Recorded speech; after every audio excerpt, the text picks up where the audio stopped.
এইমাত্র পাওয়া breaking news. দেশের ১৩ লক্ষাধিক সরকারি কর্মচারীর জন্য এসেছে ইতিহাসের সবচেয়ে বড় সুখবর।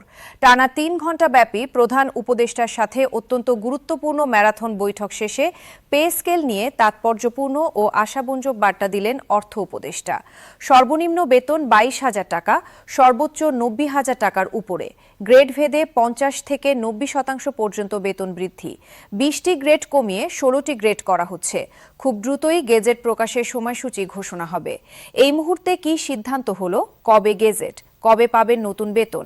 এইমাত্র পাওয়া নির্ভরযোগ্য তথ্য অনুযায়ী সরকারি কর্মচারীদের বহুল আলোচিত ও কাঙ্ক্ষিত নতুন পে স্কেল নিয়ে সরকারের সর্বোচ্চ পর্যায়ে এক নীতি নির্ধারণী বৈঠক অনুষ্ঠিত হয়েছে। প্রধান উপদেষ্টার সঙ্গে টানা ৩ ঘণ্টা ব্যাপী চলা এই ম্যারাথন বৈঠক শেষে অত্যন্ত গুরুত্বপূর্ণ ও ইতিবাচক বার্তা দিয়েছেন অর্থ উপদেষ্টা। এটি ছিল পে স্কেল চূড়ান্ত করার পথে সবচেয়ে গুরুত্বপূর্ণ এবং শেষ ধাপ। বৈঠকটি অনুষ্ঠিত হয় অত্যন্ত গোপনীয়তা ও সর্বোচ্চ গুরুত্বের সঙ্গে, যেখানে দেশের সামগ্রিক অর্থনৈতিক পরিস্থিতি থেকে শুরু করে সরকারি কর্মচারীদের জীবনযাত্রার মান, রাজস্ব আদায়ের সক্ষমতা এবং ভবিষ্যৎ বাজেট ব্যবস্থাপনা নিয়ে চুলচেরা বিশ্লেষণ করা হয়। সংশ্লিষ্ট সূত্রগুলো নিশ্চিত করেছে যে এই বৈঠককে পে স্কেল চূড়ান্ত করার পথে চূড়ান্ত পদক্ষেপ হিসেবে বিবেচনা করা হচ্ছে। বৈঠক সূত্রে জানা যায়, আজকের এই দীর্ঘ ও রুদ্ধদ্বার বৈঠকে অর্থ উপদেষ্টা ছাড়াও উপস্থিত ছিলেন জনপ্রশাসন উপদেষ্টা, আইন উপদেষ্টা, পরিকল্পনা উপদেষ্টা এবং সংশ্লিষ্ট মন্ত্রণালয় ও বিভাগের শীর্ষস্থানীয় কর্মকর্তারা। বৈঠকের শুরুতে পে কমিশনের জমা দেওয়া চূড়ান্ত খসড়া পে স্কেলটি এক এক করে পুঙ্খানুপুঙ্খভাবে পর্যালোচনা করা হয়েছে। আলোচনার টেবিলে এসেছে গ্রেড সংখ্যা এবং বেতন কাঠামো, বিভিন্ন ভাতা, পদভিত্তিক সুযোগ সুবিধা এবং নতুন কাঠামোর ফলে সৃষ্ট সম্ভাব্য আর্থিক চাপ। সবকিছু নিয়েই হয়েছে বিস্তারিত আলোচনা। বৈঠকে একাধিকবার সংশোধনী প্রস্তাব আসে এবং সেগুলো নিয়ে দীর্ঘ তর্ক বিতর্ক ও বিশ্লেষণ চলে, যাতে করে একটি ত্রুটিমুক্ত বেতন কাঠামো উপহার দেওয়া যায়। এবার জেনে নিন বৈঠকে কি কি সিদ্ধান্ত হয়েছে। সূত্র জানাচ্ছে, বৈঠকে একটি বৈপ্লবিক সিদ্ধান্ত নেওয়া হয়েছে।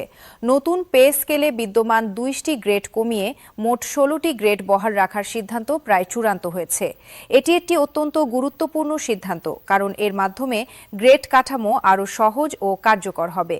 দীর্ঘদিন ধরে জটিল গ্রেড বিন্যাস নিয়ে কর্মচারীদের মধ্যে যে ক্ষোভ ও অভিযোগ রয়েছে তা কমবে। এই নতুন কাঠামোর অধীনে সর্বনিম্ন বেতন নির্ধারণ করা হয়েছে ২২,০০০ টাকা, আর সর্বোচ্চ বেতন নির্ধারণ করা হয়েছে ৯০,০০০ টাকারও উপরে। বর্তমানে সর্বনিম্ন বেতন ৮,২৫০ টাকা, সেখান থেকে ২২,০০০ টাকা মানে প্রায় ১৬৪% বৃদ্ধি। এটি নিম্ন আয়ের কর্মচারীদের জন্য একটি বিশাল স্বস্তির খবর। প্রতিটি গ্রেডে বেতন উল্লেখযোগ্য হারে বাড়ানো হয়েছে। গ্রেড ভেদে বেতন বৃদ্ধির হার ৫০% থেকে শুরু করে সর্বোচ্চ ৮০ বা ৯০% পর্যন্ত। উচ্চপদস্থ কর্মকর্তাদের বেতন বাড়ছে ৫০ থেকে ৬০%, মধ্যম সারির কর্মচারীদের বেতন বাড়ছে ৬৫ থেকে ৭৫%, আর সবচেয়ে বেশি বাড়ছে নিম্ন গ্রেডের কর্মচারীদের বেতন ৮০ থেকে ৯০% পর্যন্ত। বিশেষ করে যারা তৃতীয় এবং চতুর্থ শ্রেণীর কর্মচারী, অর্থাৎ যারা নিম্ন আয়ের, তাদের বেতন বাড়ানোর বিষয়ে বৈঠকে আলাদা ও বিশেষ গুরুত্ব দেওয়া হয়েছে। জীবনযাত্রার ব্যয়, দ্রব্যমূল্যের লাগামহীন ঊর্ধ্বগতি এবং বর্তমান কঠিন অর্থনৈতিক বাস্তবতা বিবেচনায় রেখেই এই জনবান্ধব বেতন কাঠামো চূড়ান্ত করা হয়েছে বলে বৈঠক শেষে আভাস দেওয়া হয়। বৈঠকে প্রধান উপদেষ্টা পে স্কেল ইস্যুতে প্রশাসনের চলমান অনিশ্চয়তা ও ধোঁয়াশা দূর করার উপর বিশেষ জোর দেন। তিনি অত্যন্ত স্পষ্ট ও কঠোর ভাষায় বলেন, দীর্ঘদিন ধরে সিদ্ধান্ত ঝুলে থাকায় প্রশাসনে এক ধরনের অস্থিরতা ও হতাশা তৈরি হচ্ছে, যা রাষ্ট্রীয় সেবা ও শাসন ব্যবস্থার স্বাভাবিক কার্যক্রমে নেতিবাচক প্রভাব ফেলছে। এই অবস্থায় আর কালক্ষেপণ বা সময় নষ্ট না করে একটি বাস্তবসম্মত ও গ্রহণযোগ্য সিদ্ধান্তে পৌঁছানো এখন সময়ের দাবি। প্রধান উপদেষ্টার এই কঠোর বার্তার প্রেক্ষিতে অর্থ উপদেষ্টা আশ্বস্ত করে জানান, সরকার বিষয়টিকে সর্বোচ্চ অগ্রাধিকার দিয়ে দেখছে এবং ইতিমধ্যে প্রয়োজনীয় সব দাপ্তরিক কাজ ও আর্থিক হিসাব নিকাশ প্রায় শেষ পর্যায়ে রয়েছে। এর অর্থ হলো, আর বেশি দেরি নেই, খুব শীঘ্রই আসছে চূড়ান্ত ঘোষণা। বৈঠক সূত্রে আরও জানা যায় যে পে কমিশনে প্রস্তাবিত খসড়া পে স্কেলটি লাইন বাই লাইন বা প্রতিটি ছত্র বিশ্লেষণ করা হয়েছে। কোন গ্রেডে কত শতাংশ বেতন বৃদ্ধি যুক্তিসঙ্গত হবে, কোন ভাতাগুলো সময়োপযোগী করা দরকার এবং কোন ভাতা তার সংস্কার আনা উচিত, এসব বিষয় নিয়ে বিস্তারিত আলোচনা হয়েছে। বিশেষ করে বর্তমান বাজার দর, নিত্য প্রয়োজনীয় পণ্যের মূল্যবৃদ্ধি এবং শহরাঞ্চলে আবাসন ব্যয়ের তীব্র চাপ বিবেচনায় নিয়ে নিম্ন ও মধ্যম স্তরের কর্মচারীদের জন্য বাড়তি স্বস্তির সুযোগ রাখার বিষয়ে প্রধান উপদেষ্টা আলাদা গুরুত্ব দিয়েছেন বলে জানা গেছে। অর্থ উপদেষ্টার বার্তায় আরও উঠে আসে যে পাশাপাশি বিভিন্ন ধরনের ভাতা, যেমন বাসা ভাড়া, চিকিৎসা ও যাতায়াত ভাতা বর্তমান বাস্তবতার সঙ্গে সামঞ্জস্যপূর্ণ করার প্রস্তাব নিয়েও ইতিবাচক আলোচনা হয়েছে বৈঠকে।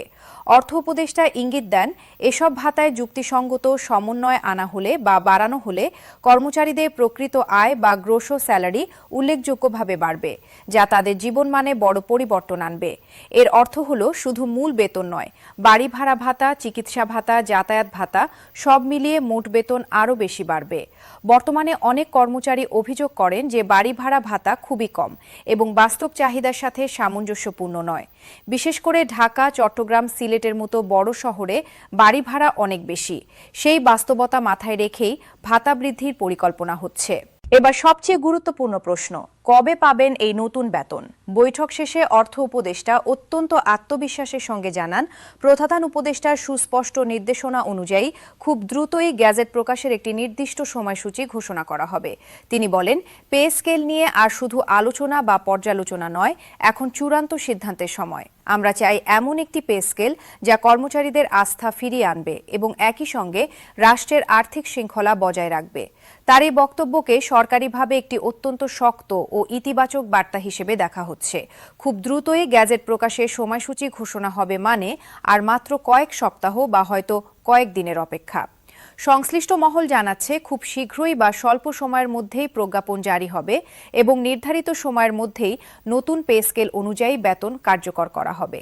এই হাই প্রোফাইল বৈঠকের খবর ছড়িয়ে পড়ার পর সরকারি কর্মচারী মহলে নতুন করে আলোচনা ও আশার সঞ্চার হয়েছে। অনেকেই মনে করছেন, এত দীর্ঘ সময় ধরে প্রধান উপদেষ্টার সঙ্গে সিনিয়র উপদেষ্টাদের বৈঠক হওয়াই প্রমাণ করে সরকার বিষয়টিকে আর হালকাভাবে নিচ্ছে না, বরং দ্রুত সমাধানের পথে হাঁটছে। কর্মচারীদের দীর্ঘদিনের আন্দোলন ও কর্মসূচির মধ্য দিয়ে যে চাপ তৈরি হয়েছিল তা এই বৈঠকে গুরুত্বের সঙ্গে বিবেচনা করা হয়েছে বলেও অনেকে ধারণা করছেন। বিশ্লেষকরা মনে করেন, মূল্যস্ফীতি ও জীবনযাত্রার ব্যয়ের সঙ্গে সামঞ্জস্য রেখে বেতন কাঠামো হালনাগাদ হওয়ায় সরকারি চাকরির আকর্ষণ ও মর্যাদা আরও বাড়বে। এতে মেধাবী তরুণরা সরকারি সেবায় আসতে উৎসাহিত হবে বলেও তারা মনে করছেন।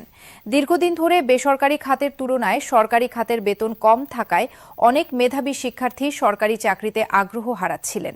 এই নতুন বেতন কাঠামো সেই প্রবণতা পরিবর্তন করতে পারে। এখন সবার দৃষ্টি সরকারি প্রজ্ঞাপন জারি ও বাস্তবায়নের সময়সূচির দিকে। ফলে দীর্ঘ প্রতীক্ষার পর সরকারি কর্মকর্তা ও কর্মচারীদের জীবনে আসতে যাচ্ছে এক নতুন অধ্যায়। সব মিলিয়ে 3 ঘণ্টার এই ম্যারাথন বৈঠক পেয়ে স্কেল ইস্যুতে একটি বড় মোড় ঘোরানো ঘটনা হিসেবে বিবেচিত হচ্ছে। দেশে 13 লক্ষাধিক সরকারি কর্মচারীর জন্য এই বেতন বৃদ্ধি নিঃসন্দেহে একটি ঐতিহাসিক মুহূর্ত। 10 বছরের অপেক্ষা, 10 বছরের মূল্যস্ফীতির চাপ, 10 বছরের সংগ্রাম, সবকিছু শেষে আসছে এই স্বস্তির খবর। 50 থেকে 90% পর্যন্ত বেতন বৃদ্ধি, 16টি সহজ গ্রেড কাঠামো, ভাতা বৃদ্ধি, সব মিলিয়ে সরকারি চাকরিতে আসছে নতুন যুগ। এখন সরকারি কর্মচারী থেকে শুরু করে সাধারণ মানুষের দৃষ্টি সরকারের পরবর্তী পদক্ষেপ এবং আনুষ্ঠানিক ঘোষণার দিকে। অর্থ উপদেষ্টার আত্মবিশ্বাসী বার্তা এবং প্রধান উপদেষ্টার কঠোর নির্দেশনা স্পষ্ট করে দিয়েছে যে আর দেরি নেই, খুব দ্রুতই আসছে সুখবর। সরকারি কর্মচারীদের নতুন পে স্কেল নিয়ে এই ছিল সর্বশেষ বিস্তারিত প্রতিবেদন।